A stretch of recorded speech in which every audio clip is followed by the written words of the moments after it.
सभी छात्रों को जय श्री राम। हर रोज़ की तरह आज एक और नई वीडियो जो वर्ण व्यवस्था के ऊपर आधारित है आपके पास प्रेषित करने का काम करेंगे। आज हमारा टॉपिक रहेगा वर्ण व्यवस्था। वर्ण व्यवस्था क्या है, वर्णों को किस प्रकार व्यवस्थित किया जाता है, उसे वर्ण व्यवस्था कहते हैं। सबसे पहले वर्ण किसे कहते हैं? वर्ण व्याकरण की वह छोटी से छोटी ध्वनि है जिसके हम टुकड़े नहीं कर सकते, उसे वर्ण कहते हैं।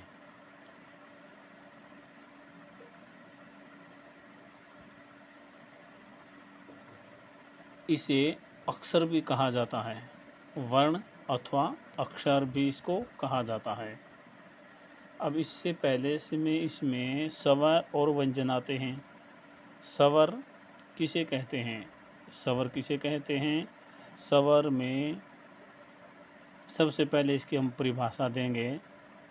स्वतंत्र रूप से बोले जाने वाले वर्णों को स्वर कहते हैं।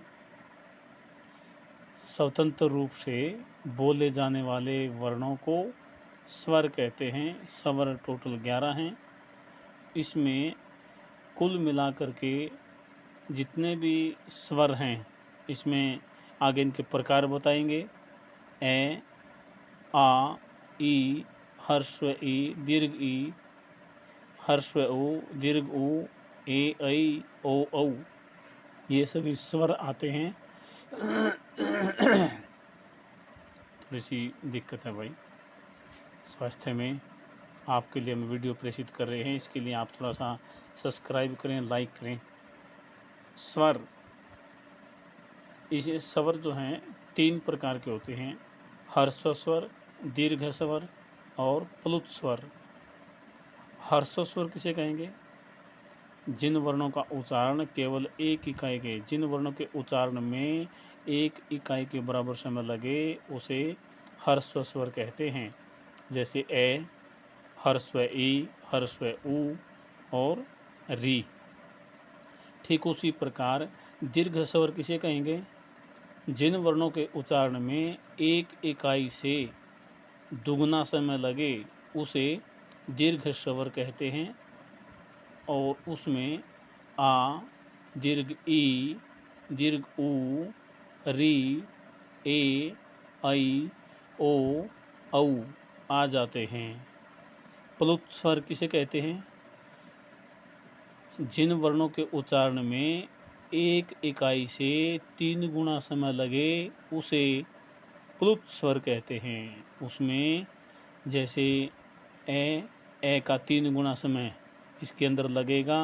जैसे उदाहरण के तौर पे हम इसमें ओम का उच्चारण करते हैं या किसी को बुलाना हो, हे राम, ऐसे जब हम कहते हैं तो इसमें हर्स्व स्वर से 3 गुना समय इसमें लगा है, उसे हम प्लुत स्वर कहते हैं। इसके बाद व्यंजन आएंगे। आपके वर्णों की व्यवस्था में सबसे पहले स्वर आते हैं, उसके बाद आएंगे अब वर्ण में आएंगे अब व्यंजन। सबसे पहले व्यंजन किसे कहते हैं? अब व्यंजन पाएंगे जो स्वरों की सहायता के बिना नहीं बोले जा सकते, जो स्वरों की सहायता के साथ बोले जाते हैं, उन्हें हम व्यंजन कहते हैं। यहाँ पे है ये देखिए, व्यंजन के साथ स्वर जिस रूप में मिला होता है उसे स्वर कहते हैं। या आप ऐसा भी इसकी आप परिभाषा दे सकते हैं, जो स्वरों की सहायता से जिन वर्णों का उच्चारण किया जाता है उन्हें हम व्यंजन कहते हैं। और व्यंजन 4 प्रकार के होते हैं। व्यंजन 4 प्रकार के होते हैं। सबसे पहले उसमें आता है हमारा स्पर्श व्यंजन। स्पर्श व्यंजन आता है इसके अंदर जिन वर्णों का उच्चारण मुख के सभी भागों से किया जाता है उसे स्पर्श व्यंजन कहते हैं। इसमें कै से लेकर के मैं तक सभी वर्ण इसके अंतर्गत आते हैं। कैसे लेकर के मैं तक, यहाँ मैं तक ये सभी 25 वर्ण इसके अंदर होते हैं। इसे हम क्या कहते हैं? स्पर्श व्यंजन कहते हैं। उसके बाद आते हैं अंतस्थ व्यंजन। अंतस्थ व्यंजन इसमें आएंगे ये, रे, ले, वे। फिर ऊष्म व्यंजन आते हैं से, है। ये जो से है इसको तालु से कहा जाता है, इसको मूर्धा से कहा जाता है, इसको दंती से कहा जाता है, और ये है का कंठ स्थान होता है। संयुक्त व्यंजन होते हैं अक्षय, त्रय, गे और श्रय। ये दो वर्णों के मेल से बने होते हैं। अक्षय में क और श, मूर्धन्य श के साथ क आधा स्वर रहित, और प्लस में इसके रहेगा आपका मूर्धा से। त्रय, तय आधा रहता है और प्लस में रे रहता है। जे और ये रहता है इसमें, जे आधा और ये पूरा रहता है। त्रय, श्रय है, श्रय इसमें तालु होता है आधा, प्लस में रे रहता है। इसको हम बोलते हैं व्यंजन, संयुक्त व्यंजन होते हैं ये। इसके बाद दो वर्ण और हैं इसके अंदर, डे और अड़े और ढे। हिंदी के विकसित रूप व्यंजन हैं ये, संस्कृत में नहीं थे पहले। ये दोनों हिंदी के विकसित व्यंजन हैं, अड़े और ढे। इसी प्रकार जय और फे ध्वनियाँ भी विदेशी अरबी, फारसी, अंग्रेजी प्रभाव से आई हैं। जय और फे रहता है। हिंदी में अंगे और ये का स्वतंत्र प्रयोग नहीं होता है। ये दोनों जो हैं किसी न किसी की ये जो है अनुस्वार के रूप में इनको प्रयोग किया जाता है। ये उपयुक्त सभी व्यंजनों में ए स्वर मिला होता है। जो ए है ना, वो सभी स्वरों के साथ जिस वर्ण के अंदर कोई मात्रा नहीं होती वहाँ ए का प्रयोग किया जाता है, और ए को हम केंद्रीय स्वर कहते हैं। इसके बाद इसमें आता है आपकी कितने प्रकार अलग अलग इसके अंतर्गत आएगा। अब सबसे पहले इसमें हमारा आता है, यहाँ आ जाते हैं हम, अभी भेद हुए हमारे स्वरों के। इसके बाद में आ जाते हैं व्यंजन। व्यंजन के प्रकार हमने बताए हैं। अब इसमें अलग अलग क्रम से इसको हम लेंगे। व्यंजनों के भेद कितने हैं? हिंदी में कुल 37 व्यंजन हैं जिनमें 2 आगत व्यंजन हैं, जय और फे भी शामिल होते हैं। इन श्रेणियों में विभाजन किया गया है। स्पर्श, इसमें स्पर्श दूसरा 27 हैं, 2 25 इसमें वर्ण हैं, 2 ये जो साथ में अड़े और ढे उनको माना गया, 27 हो जाते हैं। अंतस्थ में 4 वर्ण होते हैं, ये रे, ले, वे। ऊष्म में 4 होते हैं, से और है। और आगत व्यंजन अक्षय और संयुक्त व्यंजन को हम कहते हैं आगत व्यंजन होते हैं। उसके बाद में अक्षय, त्रय और स्वर ये संयुक्त व्यंजन इसके अंदर मिल करके टोटल इसके अंदर 52 वर्ण हो जाते हैं। सबसे पहले हम स्पर्श व्यंजन को आज लेंगे। इनका उच्चारण कंठ, तालु, मूर्धा, दंत, ओष्ठ स्थानों के स्पर्श से होता है। स्पर्श व्यंजन जिन वर्णों का उच्चारण करते समय मुख के सभी भागों से छूकर इनका उच्चारण किया जाता है उसे हम स्पर्श व्यंजन कहते हैं। जैसे कवर्ग, कवर्ग आया इसमें, क, ख, ग, घ, ङ, 5 इसमें वर्ण आते हैं। कवर्ग बोलते हैं इसको। पहले जो भी ये वर्ण है ना, इन पहले वर्णों को हम कवर्ग बोलते हैं। कवर्ग है, चवर्ग है, टवर्ग, त्वर्ग, पवर्ग। इसलिए वर्ग कहा जाता है क्योंकि कैसे मैं तक 25 वर्ण होते हैं। इन 25 वर्णों की वजह से यहाँ पर वर्गाकार बन जाता है, इसलिए हम इसको वर्ग कहा जाता है। अब इसमें साथ में दिया है उच्चारण स्थान।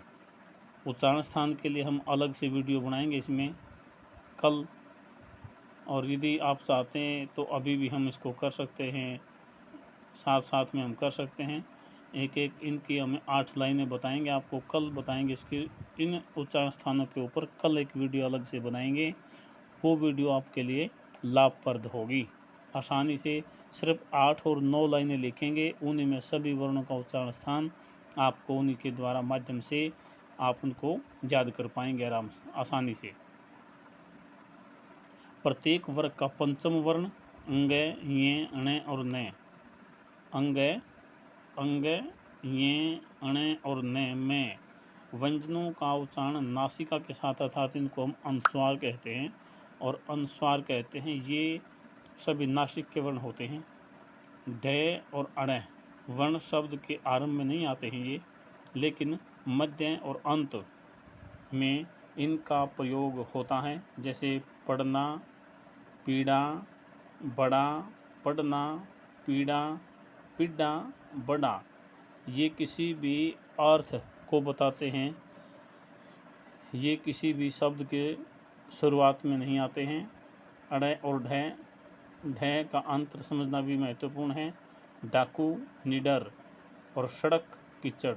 इसमें कहाँ तो ड लगता है और कहाँ अड़ा लगता है, कहाँ पर ढ लगता है, ये अंतर हमने समझना होगा। अंतस्थ व्यंजन। अंतस्थ व्यंजन का अर्थ है स्वर और व्यंजन के बीच में जिनका उच्चारण जीभ, तालु, दांत और होठों के निकट आने से होता है, उसे श्वास में रुकावट कम होती है, जिसे अंतस्थ है। जो अंदर ही अंदर जिन वर्णों का उच्चारण हम अंदर ही अंदर कर देते हैं, कम वायु बाहर निकाल के हम उनका उच्चारण करते हैं, उसे अंतस्थ व्यंजन कहते हैं। उसमें य, रे, ले, व ये वर्ण इसमें आ जाते हैं। इसमें इन वर्णों में य और व अर्ध स्वर हैं। य और व को अर्ध स्वरों में भी गिना जाता है।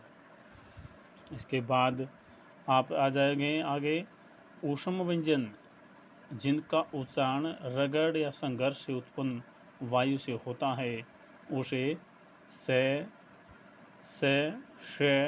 श, है। श के उच्चारण स्थान में जीभ तालु को और श के उच्चारण स्थान में दांतों की जड़ को छूती है और वह मूर्धा स को मूर्धन्य वर्ण कहा जाता है, किंतु उच्चारण प्रायः श की भांति होता है। यह वर्ण संस्कृत के तत्सम शब्दों के लेखन में प्रयुक्त होता है, जैसे दोष, विषम, पुरुष, संघर्ष। आगत वर्ण है। अरबी, फारसी और अंग्रेजी भाषाओं में आए कुछ शब्दों के शुद्ध उच्चारण के लिए हिंदी में ज, फ वर्णों का प्रयोग होता है, जैसे जरा, जोर, जेबरा, रफू। संयुक्त व्यंजन। ये दो व्यंजन वर्णों के संयोग से बनते हैं, वे स्वतंत्र व्यंजन नहीं हैं, जैसे अक्षय, के और से, त्रे, ते और रे, जे और ये और से और रे। हिंदी वर्ण व्यवस्था को तालिका के रूप में वर्णों की संख्या के साथ दिया जा रहा है। सबसे पहले हम इनको लेते हैं स्वर और व्यंजनाएं। स्वर में हर्ष और दीर्घ और प्लुत भी हैं, लेकिन हर्षों में आएंगे 4 और दीर्घ में आएंगे हमारे 8 होते हैं। उसमें री को हम डबल मान लेते हैं, इसलिए हम एक जगह री को गिनते हैं, इसलिए 3 स्वर हो जाते हैं हर्षों में और 4 हो जाते हैं, 8 हो जाते हैं दीर्घ में। 8 और 3 11 टोटल वर्ण हो जाते हैं। उसके बाद आते हैं ये व्यंजन, स्पर्श, अंतस्थ, ऊष्म और आगत और संयुक्त। स्पर्श में 25 वर्ण हो जाते हैं। 2 मिलाकर के जो 2 वर्ण हैं उनको अलग से हैं, उनको इसमें मिलाकर के 27 वर्ण हो जाते हैं। ये रल 4 हैं, ऊष्म व्यंजन भी 4 हैं, आगत 2 हैं, ज और फ। संयुक्त में भी 4 हैं, अक्षय, गे और श्रेय। व्यंजनों का वर्गीकरण किस आधार पर होगा, आगे का कल हम करेंगे। उच्चारण स्थान और आगे इसके अलावा घोष, अघोष, सघोष, प्राण व्यवस्था, नासिक के ये जो रह जाते हैं, इसके अलग प्राण, महाप्राण, ये सब हम कल एक वीडियो और बनाएंगे इसके ऊपर, क्योंकि लंबी हो जाती है वीडियो और देखने में उसमें दिक्कत होती है।